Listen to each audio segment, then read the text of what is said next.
Hello everyone, welcome back and a very good morning to all of you. जैसे हम सभी को पता ही है कि फैब्रिकेशन टेक्नोलॉजी जो है 6 सेम का सब्जेक्ट है और टूल इंजीनियरिंग भी सेम ही 6 सेम का सब्जेक्ट है।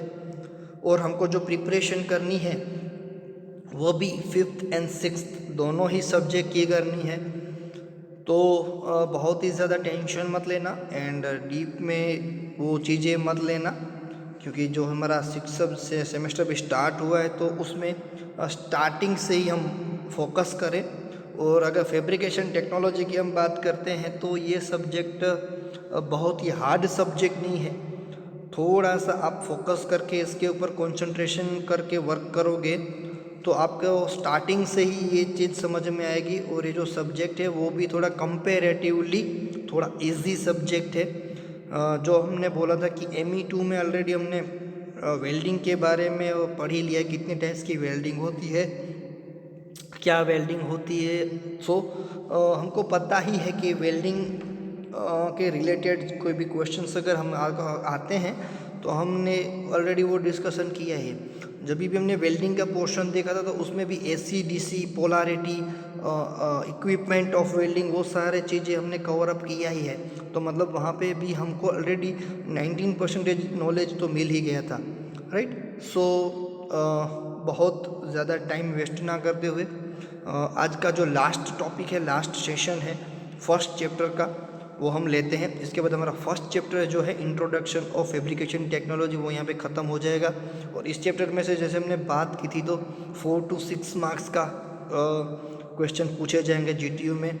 तो आई होप आपके 4 या 6 मार्क्स जो हैं वो यहाँ पे 100% श्योरली कवर अप हो ही जाएंगे और वो 100% आपको मार्क्स मिलेंगे, राइट। आज का जो नेक्स्ट टॉपिक है वही है फीचर्स ऑफ पावर सोर्सेस, मतलब कि पावर सोर्सनी लाक्षणिकताओं, कैरेक्टरिस्टिक या फिर सिलेक्शन क्राइटेरिया अगर हम बोले कि जो पावर सोर्स है उसको सिलेक्ट हम कैसे करेंगे, कौन सी चीज़ का करेंगे या फिर किस तरीके से करेंगे, तो देख लेते हैं।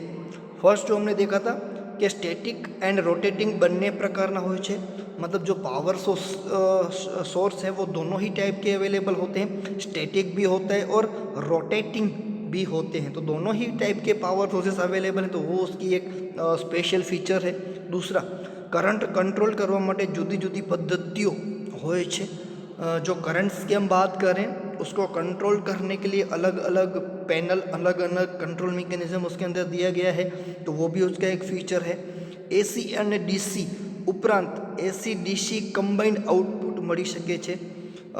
DC में से AC में और AC में से DC में हमको जो कन्वर्जेशन करनी है तो वो हम इजीली तरीके से कर सकते हैं। उसके अलावा AC एंड DC दोनों का कंबाइंड आउटपुट भी अगर हमको चाहिए है तो हम पावर सोर्स की हेल्प से ले सकते हैं।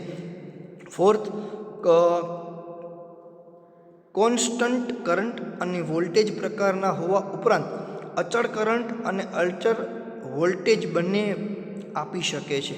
करंट की अगर बात करें या वोल्टेज की अगर बात करें वो तो कांस्टेंट होता ही है, लेकिन उसके अलावा जो करंट है और वोल्टेज है उसको वेरी करना है तो हम वेरी भी कर सकते हैं। तो ये भी पावर सोर्स का एक फीचर है। वेरिएबल करंटનું स्मूथ रेगुलेशन करे છે। जो करंट होता है वो कई बार वेरी होके आता है, तो उसको कंट्रोल करने के लिए, उसको स्टेबल करने के लिए भी, रेगुलेशन करने के लिए भी हम कर सकते हैं, तो वो भी स्मूथली हम कर सकते हैं। तो ये भी इसका फीचर है।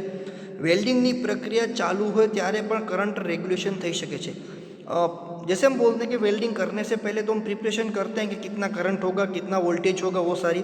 लेकिन अगर वेल्डिंग हम प्रोसेस कर रहे हैं तो ड्यूरिंग द वेल्डिंग प्रोसेस भी अगर हमको करंट या उसके रेगुलेशन में कोई चेंजेस करने हैं तो हम कर सकते हैं। 60 થી 100% ड्यूटी साइकिल में करंट आपी सके छे। 60 to 100% जो ड्यूटी साइकिल्स हम बोलते हैं वहाँ पे वो करंट कंटिन्यूसली प्रोवाइड करता है। एक करता વધારે ऑपरेटरों સાથે उपयोग કરી શકે તેવા पावर सोर्स મળે છે। ऐसा जरूरी नहीं कि एक पावर सोर्स से एक ही प्रोसेस हम कर सकते हैं। एक पावर सोर्स से अगर हमको 2-3 वेल्डिंग्स चलाने हैं तो उसको अलग अलग तरीके से हम ऑपरेट कर सकते हैं। ये भी एक पावर सोर्स का फीचर है। नेचुरल फोर्स के एयर फ्लूइड હોય છે। जो पावर सोर्स की हम बात करें तो वो नेचुरल भी हो सकता है, फोर्स्ड भी हो सकता है और एयर कूल्ड भी ये पावर सोर्स हो सकता है। तो ये भी एक इसका फीचर है। MAW, SAW, MIG, TIG, GTAW માટે ઉપયોગમાં લઈ શકાય છે।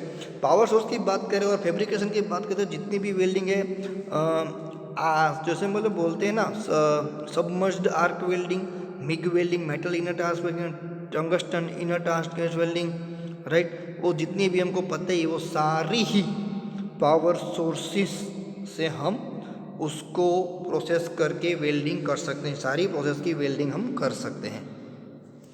अगर इंग्लिश की हम बात कर रहे हैं, ड्रॉपिंग आर्क वोल्टेज कैरेक्टरिस्टिक्स, इसके अंदर हमको एक ऐसा कैरेक्टर भी मिलता है कि बड़ा हाई वोल्टेज हो और करंट कम हो, तो अगर वो ड्रॉप करना हो, ड्रॉपिंग आर्क मतलब अचानक से वो कम करना हो, तो भी हमको वोल्टेज कम ज़्यादा मिलता है एंड करंट कम मिलता है। तो हमारी जो बात है, ये अचानक से जो चेंजेस होते हैं वो भी ये ड्रॉपिंग आर्क कैरेक्टरिस्टिक्स से वो कंट्रोल कर सकते हैं। It is used in welding process performed using main sources.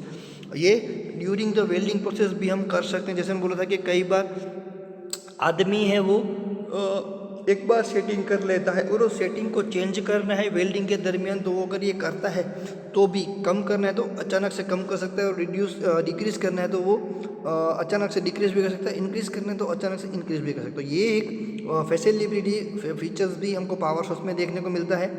दूसरा है constant arc voltage characteristics. Power source की अगर हम बात करते हैं, जो हमको वोल्टेज मिलता है वो और करंट जो मिलता है वो हमको कांस्टेंट मिलता है। तो मतलब इससे क्या हमको एडवांटेज होता है कि आर्क जो होती है वो कॉन्स्टेंटली जनरेट होती है। उसका एडवांटेज क्या है? It is used where welding is done with semi automatic machine. ये कहाँ पे यूज होता है फीचर? जहाँ पे जो वेल्डिंग प्रोसेस है, वो जो मशीन है वो सेमी ऑटोमेटिक मशीन हो, तो उस टाइम हम कांस्टेंट आर्क वोल्टेज का यूज़ करके कांस्टेंट आर्क जनरेट कर सकते हैं। उसके बाद राइजिंग आर्क वोल्टेज कैरेक्टरिस्टिक। तो पहले उल्टा था, वोल्टेज एंड आर्क को करंट डिक्रीज करना था। अब वोल्टेज एंड करंट है तो उसको राइज करना है, आर्क को राइज करना है, तो वोल्टेज एंड करंट से उसको राइजिंग आर्क वोल्टेज भी हम RAV भी हम कर सकते हैं। तो उससे क्या फ़ायदा होता है? It is use for performing heavy duty work. अगर कोई स्मॉल टास्क है, छोटे छोटे वर्क पीस है, उसकी वेल्डिंग करनी है, तो हम क्या करते हैं? डिक्रीज कर देते हैं वोल्टेज एंड करंट। लेकिन कोई हैवी ड्यूटी वर्क आ जाए जिसका वेल्डिंग थोड़ा सा high voltage and high current में करना है, तो वो भी हम इस प्रोसेस से राइजिंग आर्क वोल्टेज कैरेक्टरिस्टिक से कर सकते हैं। उसके बाद अदर क्राइटेरिया की बात करें तो ये है इनिशियल कॉस्ट, उसके पास होती है cost of repairing and maintenance. ये जो पावर सोर्स उसके repairing cost and maintenance cost भी उस तरीके से होती है। Suitable of power source machine with side atmosphere. अगर हम बाहर की बात करके वेल्डिंग हम बाहर करें तो उस एटमॉस्फेयर से भी हमारी पावर सोर्स सूटेबल हो जाता है। नीड ऑफ AC DC और AC DC power both. AC से DC, DC से AC और AC एंड DC दोनों का कंबाइन भी पावर हम उसकी ज़रूरत रह सकते हैं। तो ये भी उसका एक फीचर है। अगर गुजराती में यही बात करें तो प्राथमिक खर्च, इसका जो प्राथमिक खर्च है वो ध्यान में रखना पड़ता है। रिपेयरिंग काम एंड मेंटेनेंस जो खर्च है, मतलब रिपेयरिंग एंड मेंटेनेंस कॉस्ट भी है, वो भी हमको थोड़ा ध्यान में रखना पड़ता है। વોલ્ટેજનું ફ્લક્ચ્યુએશન થાય તો પણ અચળ કરંટ આપી શકે કેમ? तो ये क्वेश्चन भी हमको पूछना है कि वोल्टेज अगर फ्लक्चुएशन में प्रॉब्लम है तो वो कंटिन्यूसली आर्क देगा कि नहीं। पोर्टेबल यूनिटनी वेल्डिंग में काम जरूर के केम? पोर्टेबल अगर मशीन की बात करें तो वहाँ पे पावर सोर्स की ज़रूरत रहती है कि नहीं, वो भी हमको पूछना है। AC से DC and AC to DC बने आउटपुट रिक्वायरमेंट है या नहीं, उसकी ज़रूरियात है या नहीं। पावर फैक्टर ऊँचो लाववा माटे कैपेसिटरनी ज़रूरियात, अगर पावर फैक्टर हमको हाई करना है तो उसके लिए कैपेसिटर की रिक्वायरमेंट है या नहीं, तो वो भी देखना है। शॉप में वपराती जुदी जुदी वेल्डिंगनी रीतों माटे पावर सोर्सनो उपयोग करी शकाशे कि केम? अगर शॉप की हम बात करें जहाँ पे अलग अलग टाइप की वेल्डिंग हम यूज़ करें तो वहाँ पे ये एक ही सेम प्रोसेस टाइप का पावर सोर्स यूज़ कर सकते हैं कि नहीं। साइटना वातावरण ने पावर सोर्स मशीननी अनुकूलता, जब हम साइट की बात करें तो उसमें जो एटमॉस्फेयर होता है तो वो पावर सोर्स के अनुकूल होता है या नहीं, वो भी हमको चेक करना पड़ता है, तो वो भी उसके फीचर हैं। तो ये हैं features and characteristics of power sources. तो आज का हमारा जो पहला टास्क है वो यही था, right characteristics of power sources.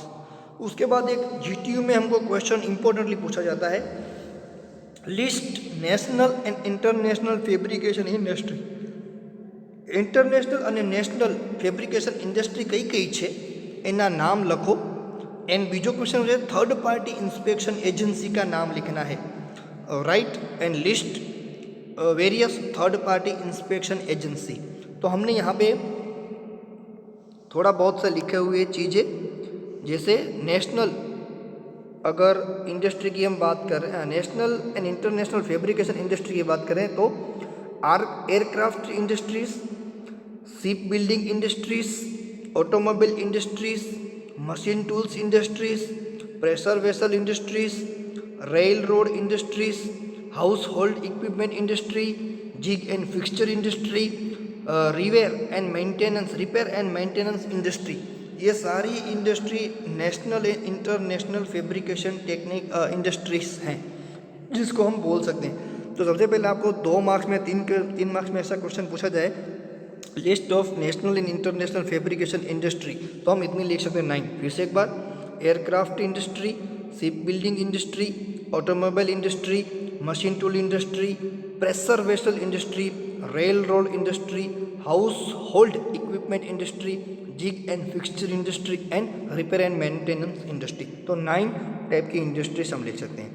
अगर क्वेश्चन पूछा जाए right various types of third party inspection agency, third party inspection agency ना नाम लखो, तो हम लिख सकते हैं मटेरियल टेस्टिंग लेबोरेटरी, मटेरियल को टेस्ट करने के लिए जो लेबोरेटरीज यूज़ होती है वो, इंजीनियरिंग रिसर्च इंस्टीट्यूट, ये भी थर्ड पार्टी कहलाती है, इंजीनियरिंग जो रिसर्च इंस्टीट्यूट होती है वो, पॉलीटेक्निक एंड इंजीनियरिंग जो कॉलेज होती है वो भी इंस्पेक्शन एजेंसी कहलाती है, कंसल्टेंट इंजीनियर जो कंसल्टेंट इंजीनियर्स होते हैं वो भी थर्ड पार्टी इंस्पेक्शन कहलाते हैं।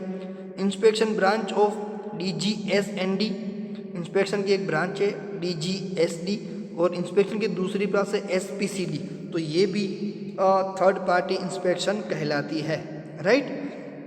अगर बात करें इंग्लिश में तो मटेरियल टेस्टिंग लेबोरेटरी, जहाँ पे भी मटेरियल की टेस्टिंग होती है वो सारी ही एजेंसी हमारी थर्ड पार्टी इंस्पेक्शन कहलाती है। इंस्पेक्शन ब्रांच ऑफ CSPO जो ऑफिस होती है वहाँ पे भी इंस्पेक्शन ब्रांच होती है। कंसल्टेंट इंजीनियर्स जो होते हैं वो भी थर्ड पार्टी इंस्पेक्शन एजेंसी तरीके बोला जाता है। और लास्ट में पॉलीटेक्निक इंजीनियरिंग जो कॉलेज होती है वो सारी ही थर्ड पार्टी इंस्पेक्शन एजेंसी कहलाती है, राइट। तो आज का जो हमारा दूसरा टास्क है वो यही है, list various types of national and international fabrication industry and list third party inspection agency.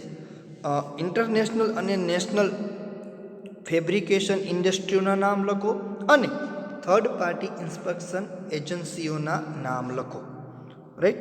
So I hope आपको समझ में आ गया होगा एंड थैंक यू। फिर भी कोई क्वेश्चन कोई डाउट हो तो बिंदास पूछ लेना। Stay home, stay safe, thank you so much.